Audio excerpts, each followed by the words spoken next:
and welcome everyone. I am Dan Schindler here with my colleague Paul Ray. We are Anders CPAs and Advisors, and we are here for another episode of PPP with Paul and Dan. The President signed the new COVID-19 relief package into law on December 27th as part of a $2.4 trillion bill. This brought quite a few sweeping changes, especially as it relates to PPP loans and loan forgiveness. We want to take a few minutes here and discuss many of those changes so you can make the best decisions going forward. Paul, I'll turn it over to you here. Who can apply for these new PPP loans? Thanks, Dan. And yeah, there were quite a few changes, and obviously who can apply is probably the biggest. Businesses with 300 employees or less are now eligible. And if you remember the previous program, it was 500 employees or less.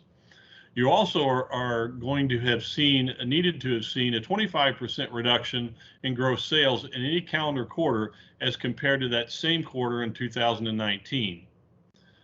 If a company returned the funds and now they've had a 25% reduction in revenue, they've got an opportunity now to reapply for those funds. If you weren't approved for the full amount due to all of the changes, if you remember the SBA made changes, it seemed like on a weekly basis. Some of the companies early on applied for wrong amounts and they were shorted. Well, this is an opportunity to make that correction and get the money that you were shorted. Not-for-profits, 501c6s, as long as 15% of funding does not come from federal lobbying. It's going to now include sports venues, teams, entertainment venues, several other companies that weren't eligible in the first round. But one caveat, if more than 20% of the company is owned by or has significant operations in the People's Republic of China, then you're going to be ineligible. So how much can you apply for, and are there any changes as to how you can spend these new PPP funds? Yeah, Dan, if you remember in the original, you could apply for 2.5 times your average monthly payroll, and that's going to stay the same for most companies. But for some companies, that's going to change. For companies that belong to the industry code 72, which is primarily the restaurant and hospitality industry, you can apply for 3.5 times your monthly payroll, which is going to be much needed, especially for the restaurant and hotel industry that really suffered in this. These will be larger loans that will provide much needed capital. And spending the money, we had our usual suspects that we talked about ad nauseum: the payroll costs, the rent, the mortgage interest, and utilities. But now they're expanding that. Operational costs, the definitions of these are quite a bit longer, but we give a couple of examples: software, computing expenditures, delivery, inventory, accounting, a lot more under that category. Property damage costs, meaning any damage caused by a public disturbance or riot during the pandemic, you can go ahead and use the funds for that. Supplier costs, worker protection costs, any costs that were incurred protecting your employees or your customers. I'm going to use an example, maybe drive-through windows, ventilation and filtration systems, health screenings, a lot of other things that we'll provide later on in much more detail. Great. Yes, that's all good information and all advantageous changes so far. So a big question we're getting right now is, when can I apply for this new round of PPP funds? And then where does it stand with the forgiveness applications with the first round of PPP funding?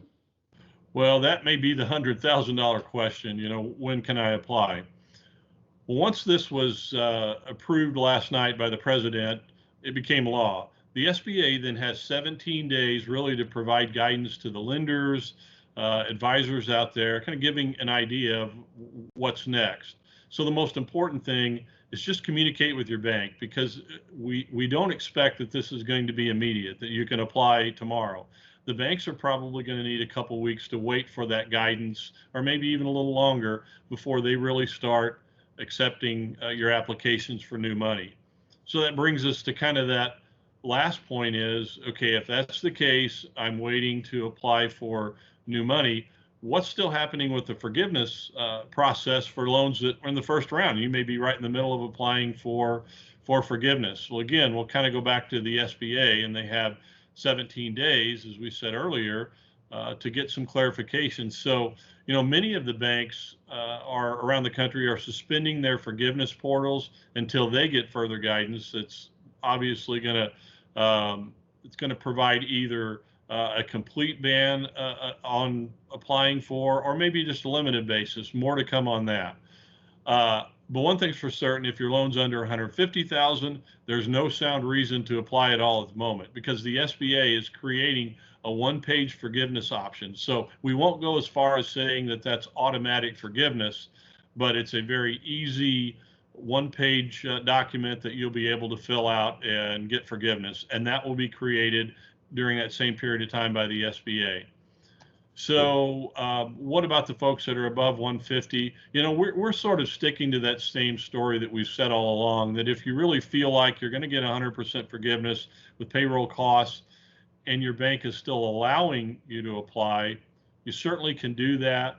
But we're still suggesting that folks think pretty hard about applying.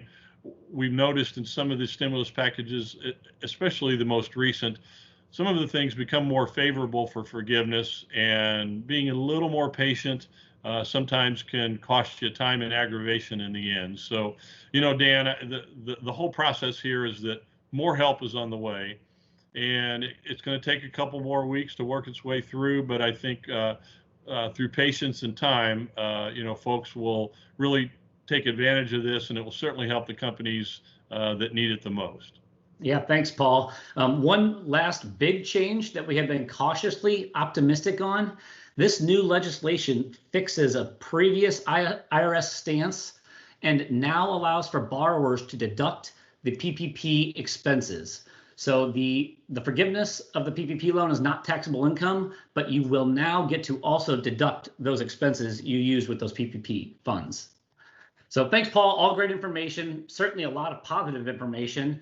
There are many more pieces to this new legislation, and we'll continue to digest and clarify as we go along.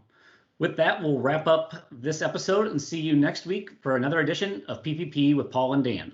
Thank you for joining.